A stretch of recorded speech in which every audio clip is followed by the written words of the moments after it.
Somewhere along the jagged road of your spiritual awakening, after a thunderous revelation or the quiet crumbling of the self you once knew, the earth beneath you shifted.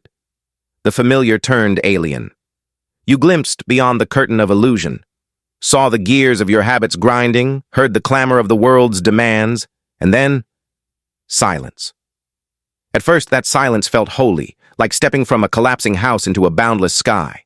But then, slowly, meaning slipped away, not in a storm, but in a whisper, as if your spirit dimmed the stars and forgot where to find them. You stopped chasing. You stopped performing, not from despair, but from a strange, sacred weariness, a stillness that felt both serene and unsettling. A question began to hum in your bones. Why do I feel so hollow now that I've seen the truth? This is the unspoken paradox of awakening. We're told it will ignite our purpose, that piercing the veil will set our hearts ablaze with clarity. But for many, the seekers, the dreamers, the quiet wanderers of the inner world, it does something else. It empties you. It strips away every false desire until even wanting feels foreign. In that vast emptiness, we mistake awakening for apathy. I think of a friend, radiant with insight, steeped in the wisdom of Ramana Maharshi, Nisargadatta, and Rumi. She emerged from her soul's dark night with a vision so clear it could cut glass. Yet months later, I found her gazing at the ceiling, adrift in a stillness she hadn't foreseen. I used to ache for not doing enough, she murmured. Now I don't care if I do anything at all.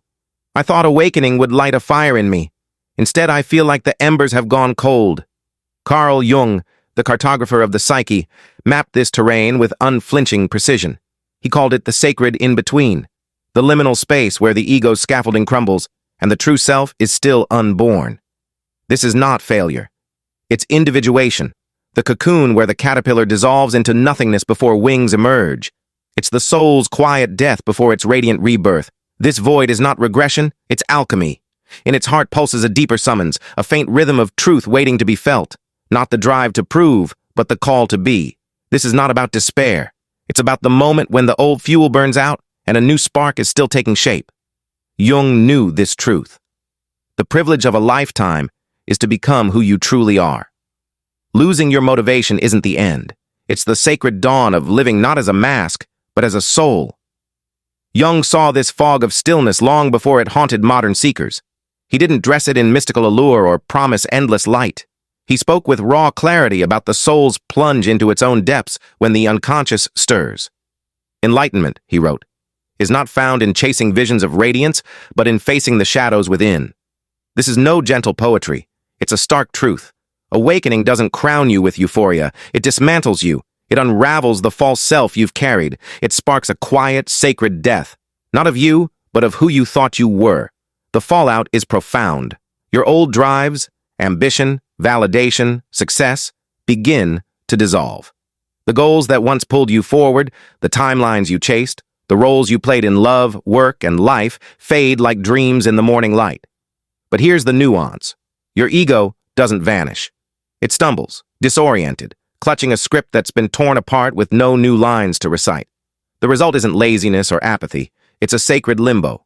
You're no longer asleep, but not yet fully awake to what's next. Jung called this the nigredo, the alchemical blackening, where the ego falls apart and the true self waits to rise. In today's language, it feels like demotivation.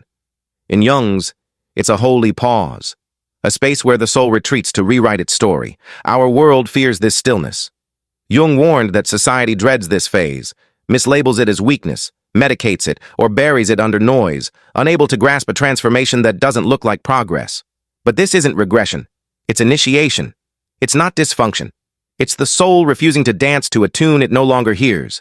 This isn't clinical depression, though it may cast similar shadows. It's the psyche rejecting a life it no longer fits. For Jung, this was the dawn of individuation, the sacred forging of your true self. Few speak of this, do they? The ache after the epiphany, the quiet after the vision. But this silence isn't barren. It's alive, shaping you. If you can stand in it, listen to its whispers, you'll see that what feels like demotivation is the first step toward alignment. The world calls you lost. Jung would say, you're being reborn. Your old fire, fueled by the need to be seen, to achieve, to win, came from the persona, the mask you wore to navigate the world. Jung described it as a necessary costume, shaped by society's demands. But awakening reveals the mask for what it is, a role, not your essence. Once you see the stage is an illusion, you can't keep playing the part. The goals that once burned in you, promotions, accolades, the perfect life, feel hollow. They belonged to a self that no longer exists. This aimlessness isn't failure, it's growth. You haven't lost your drive, you've outgrown its old fuel. What stirs now is a sacred pause, a quiet space waiting for something truer.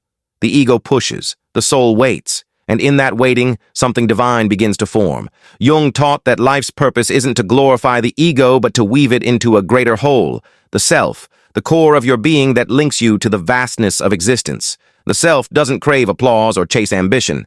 It seeks alignment, yearning only to express what's true. After awakening, your psyche begins a quiet revolution. What once thrilled you now feels empty.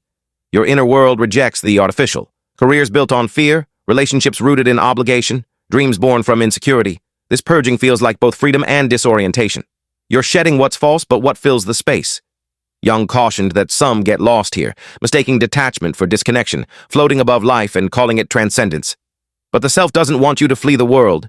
It wants you to live in it, fully, authentically.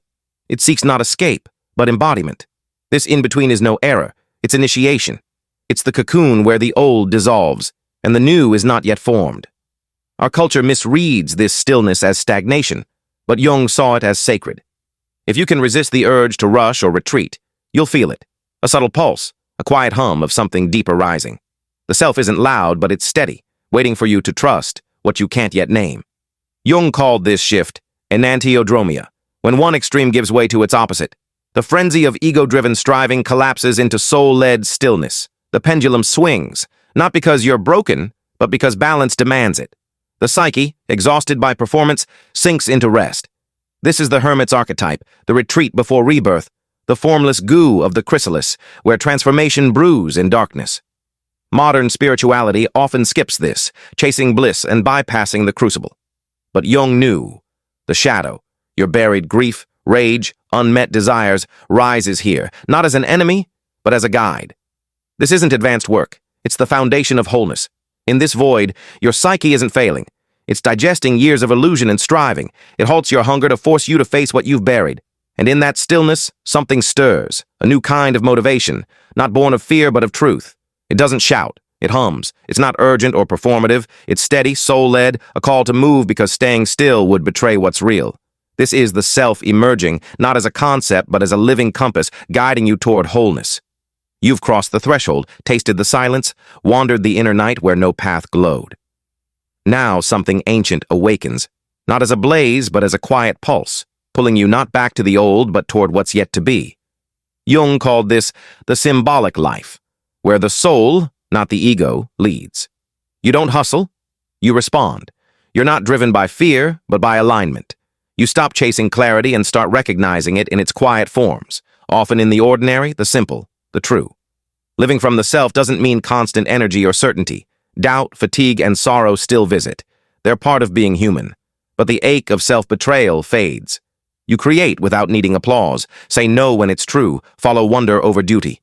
This isn't inertia. It's a new fuel, not adrenaline, but presence. Ambition becomes devotion to what's real, what's alive.